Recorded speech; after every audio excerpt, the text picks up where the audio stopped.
Morning to all. आज हम स्वितरानंद पंथ की कविता है जो ताज है उन पर चर्चा करते हैं। ताज कविता है जो स्वितरानंद पंथ जी ने ताजमहल की प्रतिक्रिया देखकर उनके प्रति अपने शब्दों को बखेरा है अपनी कविता ताज में। उन्होंने कहा है कि यह मृत्यु का कैसा अमर और अलौकिक पूंजन है कि संसार में कि ये मृत्यु के बाद जब इसको ताजमहल को शाहजहां ने अपनी प्रेमिका मुमताज़ की याद में बनाया था, उसकी मृत्यु के बाद वह मानते हैं कि संसार में अन्य प्राणी हैं जो जीवन में गरीबी से पीड़ित हैं। एक और तो संगमरमर का ब्याह महल बना हुआ है, बहुत बड़ा महल बनाया गया है संगमरमर का। वह श्रृंगार का सबसे महत्वपूर्ण नमूना माना जाता है क्योंकि वह सबसे अद्भुत नमूनों में से एक गिना जाता है जो ताजमहल है। लेकिन दूसरी ओर है जो हमारे देश में नंगे भूख से व्याकुल, उन्हें रहने के लिए मकान भी प्राप्त नहीं होता, वह इसी प्रकार अपने दिन व्यतीत कर रहे हैं गरीबी के कारण। कवि का मन क्रोधित उठता है, जो कवि है उसका मन क्रोधित उठता है। वह पूछता है, वह अपने आप में ही पूछता है कि हे मानव, तुम्हारे जीवन में एक ऐसी कैसी उदासीनता दी है। एक और तो तुम मृतकों के प्रति भी प्रेम को प्रदर्शित करते हो, मृत्यु के बाद भी उनके प्रति प्रेम को प्रदर्शित करते हो, उनकी प्रेम की पूजा करते हो। प्रेम की पूजा के लिए ही स्मारक यानी कि वह महलों का निर्माण करवाते हो। दूसरी ओर जो जीवित हैं उनको मृतक बना रहे हो, उनको जीने के लिए कोई वजह ही नहीं, उनको खाने के लिए कुछ नहीं मिलता, उन्हें रहने के लिए स्थान नहीं मिलता, वे जीवित होते हुए भी एक मृतक के समान है। मृतकों का मान आदर सम्मान किया जाता है, उसे वर्ष बाद श्रद्धांजलि दी जाती है, फूल अर्पित किए जाते हैं। लेकिन जो जीवित हैं उसे रहने के लिए कोई उससे प्यार नहीं करता, उसे रहने के लिए कोई भी सुविधा नहीं है, उसे वह रहने के लिए एक मृत्यु के समान है। इस जीवन के वह क्या संदेश है कि अमर मृतकों के बाद तो उसे अमर बना दिया जाता है, लेकिन जीवित रहते उसकी कोई भी कदर नहीं करता है।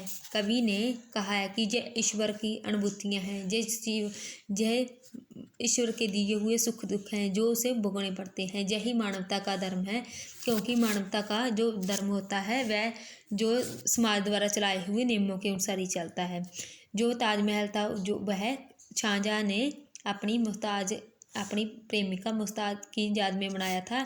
ताजमहल को देखकर कवि कहता है कि ये पूंजीपतियों का प्रतीक है और आम जनता का शोषण माना जाता है। ताजमहल को पूंजीपतियों का प्रतीक माना जाता है और आम जनता का शोषण माना जाता है, क्योंकि आम जनता को उससे कुछ नहीं मिलता। वैसे देखने में तो वह श्रृंगार के रूप में प्राप्त होता है, लेकिन उस श्रृंगार को क्या करेंगे जिससे उसका कोई भी फायदा ना हो। उसको रहने के लिए तो मकान नहीं मिलते, लेकिन वह उस श्रृंगार को देखकर भी क्या करेंगे। आगे हम इसकी प्रसंग व्याख्या करते हैं। हाय मृत्यु का ऐसा अमर अपार्थिव पूंजन, सब विभीषण निर्जीव पड़ा हो जग का जीवन। स्फटिक शोध में हो श्रृंगार मरण का शोभन, नगन श्रुतर बासवरीन रहो जीवित जान। प्रस्तुत पंक्तियाँ हैं जो स्वितरानंद पंथ की रचित कविता ताज से ली गई हैं।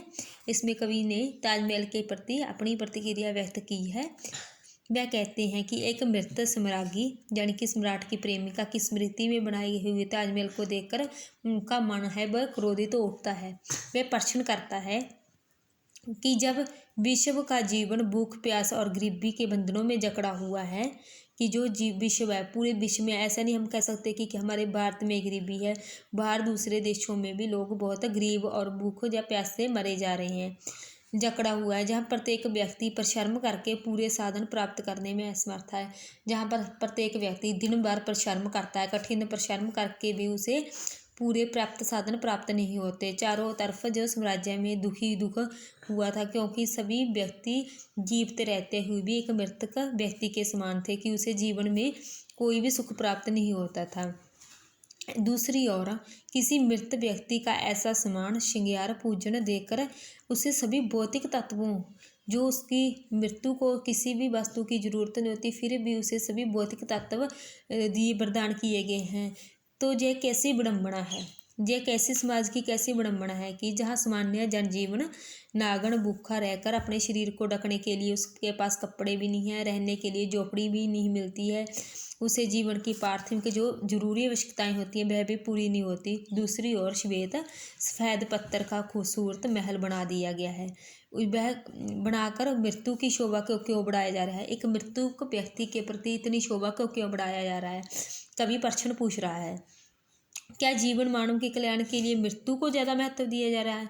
उन्होंने पूछा कि जो जीवित समाज से ज़्यादा शायद मृत्यु को ज़्यादा महत्व दिया जा रहा है, इसलिए लोग उस आकर्षक को देखने के लिए बहुत दूर दूर से लोग आते हैं, लेकिन यह नहीं समझते कि यह हमारे सामान्य जनजीवन के शोषण का प्रतीक माना जाता है।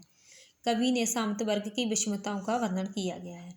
आगे आपने दूसरा तीसरा दो ने है इसके प्रसंग व्याख्या ये अपने रीड करने हैं। नेक्स्ट लेक्चर में हम नेक्स्ट कविता भारत माता पर चर्चा करेंगे।